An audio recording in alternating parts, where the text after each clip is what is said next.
Wahoo! Welcome back to Super Wario Odyssey with me, the Doctor. I'm not going to keep that accent going because it hurts my throat and feels kind of offensive.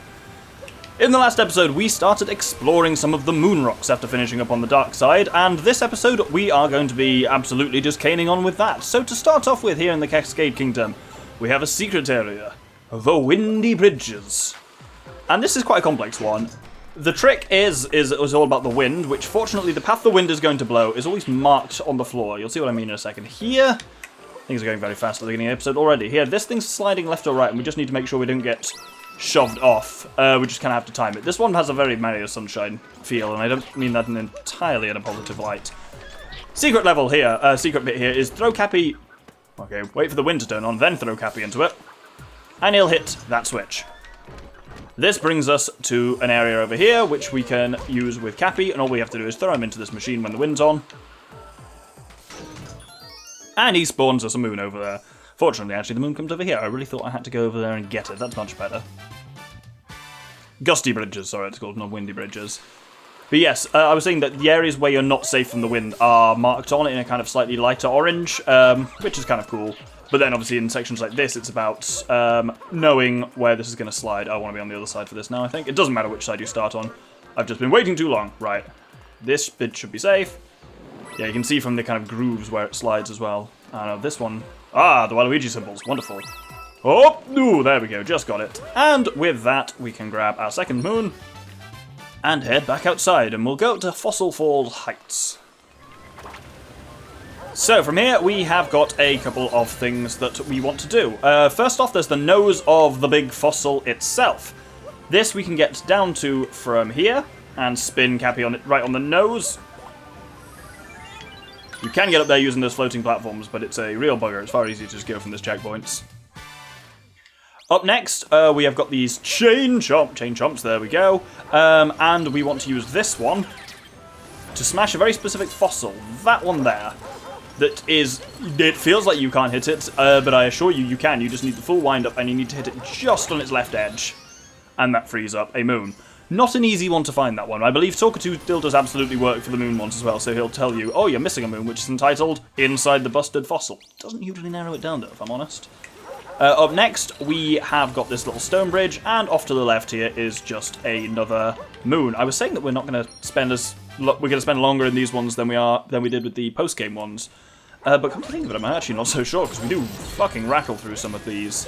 Though I suppose that's because, yeah, there's not much other stuff going on. Though there are the ones that are in the secret level, so obviously they do take a bit longer. We've taken the T-Rex, and those things right next to him need braking, and I think those are the correct ones. Yes, you'll see that... Oh no.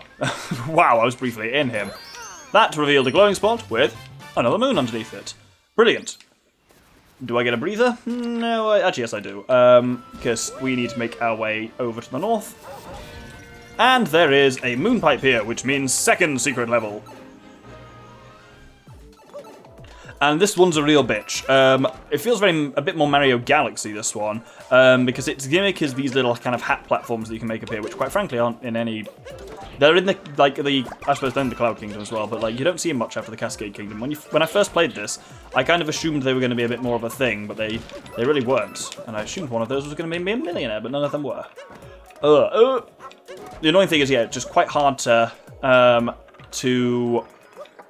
land on them like that and actually successfully do them, like trigger them and land on them at the same time. Up here is our way to the secret moon, so we just need to reveal this.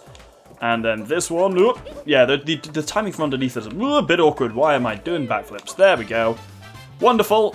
That's atop a wall among the clouds. Oh, piss! Oh, I've killed myself. Right, let's try that again.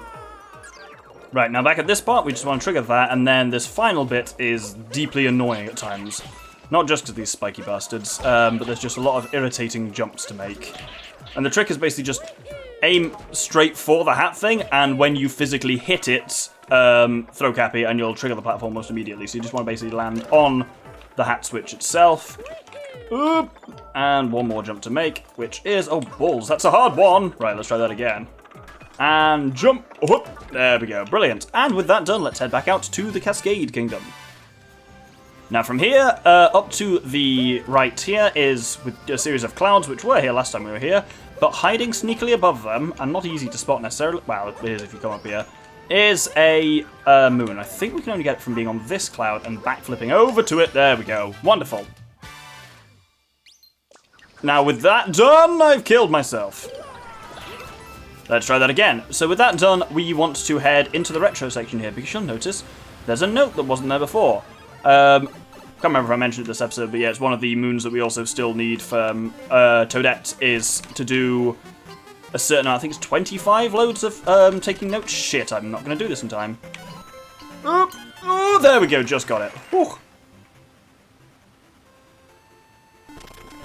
Because yeah, there's actually a fair few more taking notes around the place, so we'll definitely get that. Well, I mean, we're getting every moon, so we'll get basically every Toadette challenge just by proxy, which is great.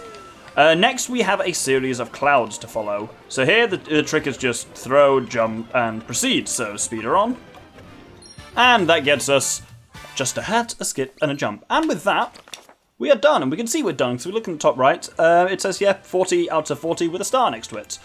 Star meaning complete. So with that, even though there, like it says, we've got 69 out of 69, but we've still got the Moonrock ones to get, whereas now we know we've fully completed these first two kingdoms. So, with no further ado, let's go and juice up the Odyssey.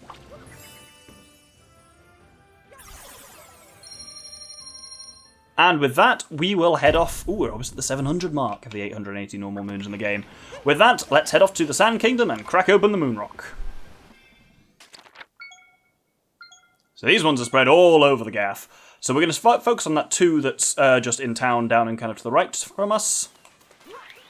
And there's a moon pipe right here, so let's start off with a secret. So this one's quite cool, actually. It's a big kind of like Moai puzzle, and notice there's that platform down to the right there. That's going to become very important. You want to drop off and land on it, and it'll start moving. This is a really easy secret to miss. You know it's kind of here because it shows you, well, you know where it should be, because it shows you that key panel at the start. But it's not the easiest to actually spot where it's supposed to be. If we wait here enough on this lift, it should now bring us up. And with that, we can grab ourselves the secret moon, jump onto the transparent lift. With that, let's push ahead and get to this next platform. And then we get to this section. Once you stand on this thing, it starts moving. And you can absolutely still be pushed off and killed by invisible blocks, so just occasionally flick on the shades to remind yourself where you're actually supposed to be going. And this is a really cool puzzle. It reminds me somewhat of the Battle Rock Galaxy or the Dreadnought Galaxy, some of the ones in Mario Galaxy where you're on like the moving things, dodging some, quite frankly, grade A nonsense. I believe if you're really confident as well, you can do this entirely without the Moai. If you can see that coming from where those things were, and just do, because these platforms are still here whether you're in a Moai or not, regardless of whether you've got shades or not. Then at the end here, you just got to have a bit of a leap of faith and grab ourselves where the transparent platforms end. With that, let's get outside and let's grab ourselves a Jaxi. This is going to make two things very easy. Wow, it's going to make one thing very easy and one thing actually possible, because I'm pretty sure you can't do one of the things I'm about to do with the Jaxi. So, grab the Jaxi, and we want to head over to, there's these two ones over here. We want to head over to the closer of the two. And you'll see there is a taking notes. You want to approach this from the right angle. You want to basically be lined up between these two cacti when you hit it, because this will unleash a solid stream of taking notes, and I'm pretty sure it's impossible to do this without a Jaxi. Certainly easy to do it with one. And the moon appears just at the bottom. Do not leave the Jaxi at this point, because it will make this next bit a lot easier as well. If we turn around here, then on this dune here, we will see some rabbits. One of them has a moon. It's really easy to just fucking run them all down if you've got a Jaxi. Ah, it was in that one, brilliant. You can run down all three and just easily grab the moon from them there. Very nice. Cleaned up over here, let's head over to the Oasis. Now here, we just want to turn around, and there is a tree right here. This one's a nice straightforward one. Once you get to the top of the tree, just jump, and we weren't quite high enough. There we go. Get ourselves mighty leap from the palm tree. Wonderful. Now let's do something we have done before. Much like with free running, in some areas the moon rocks open up new variants of minigames we've already seen, and indeed down here is Koopa trace walking. The difference here, as ever, is that the point score is much higher. It doesn't make it cruel, it just makes it a bit tougher. So, the path here, just got to remember the waypoints. Left of the first cactus, right of the second two, bush on the right, bush on the left. Cool, let's go.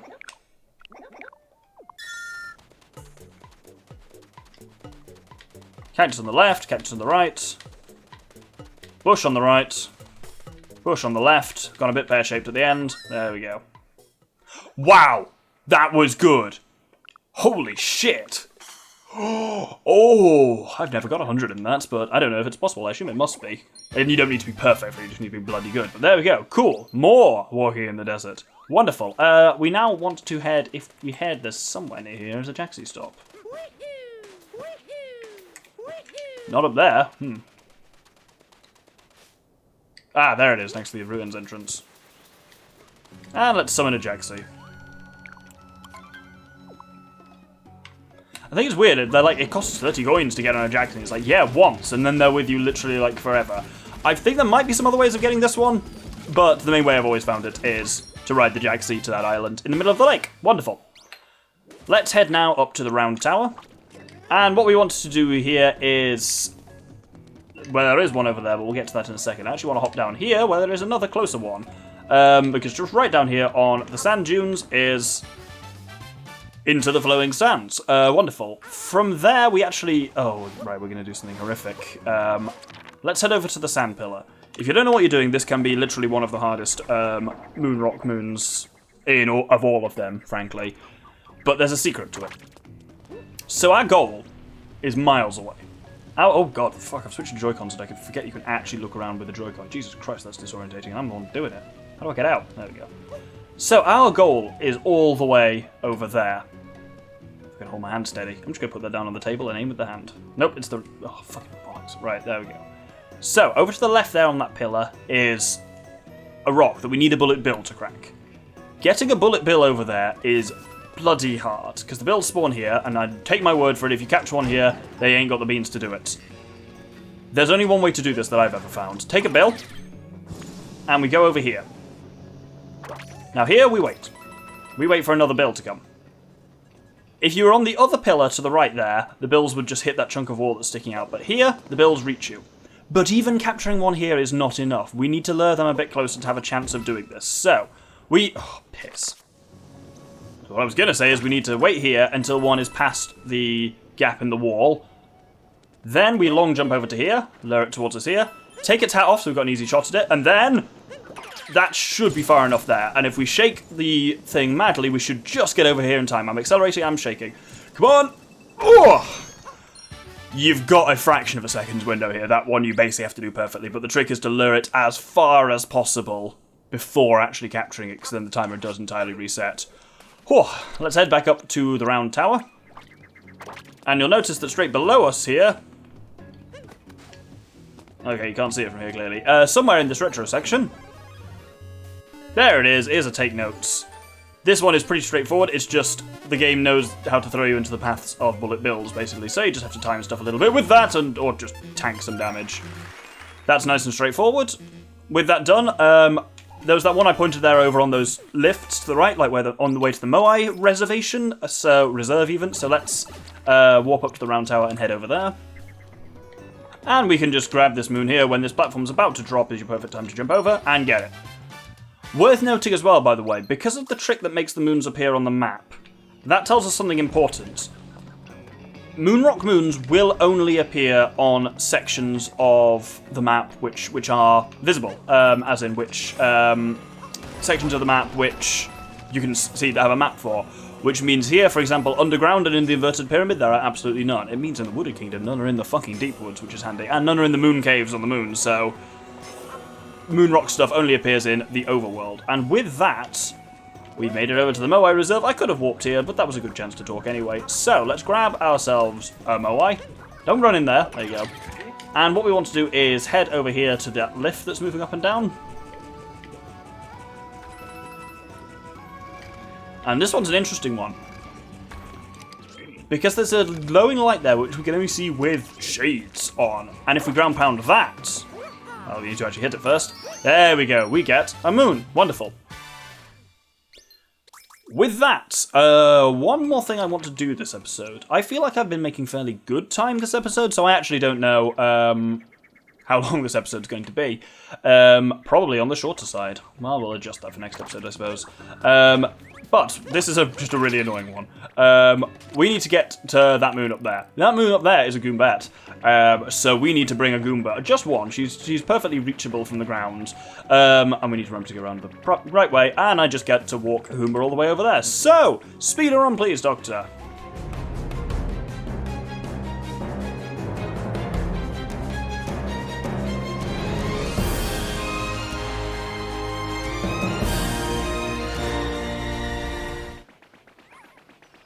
And there we go. That was kind of cool that as we moved, the camera zoomed out to give us a nice pan of the desert and then back in again. Oh, we can squeeze in one more while we're over here. Because there's a little one we can do that's got a real kind of Paper Mario feel to it, which always entertains me. Madame Flurry style, because over here is an angry Tostarina, and if we talk to him he says, "Who put up these posters? They're an eyesore littering up the place." And indeed, you can remove them. There we go, with a hit from Cappy. So let's go and remove all of them. It reminds me of the bonus dialogue you can get in Glitzville for fucking with Rockcork by removing all the posters with Flurry. Oh no, it's his Fangiblo, wait. Posters, I think, oh, maybe there was like you had to remove a Gonzalez one somewhere for something that X wanted. I can't remember, it's been a while since I played that game. It'd be good if they remastered it for Switch, but no, that's never happening, because Nintendo likes to only remember the crap Paper Mario games, starting with, you know, Sticker Star. Even Super Paper Mario wasn't terrible. Didn't quite do it for me, and I didn't find it as engaging as the other ones, but I played it all. But then Sticker Star and Color Splash. Apparently Origami King is actually alright. I just haven't played it yet, because I've got 1,000 other things to play. Including, you know, recording stuff, and planning stupidly ambitious future projects, because you know me. And we will hold it at that point, I think.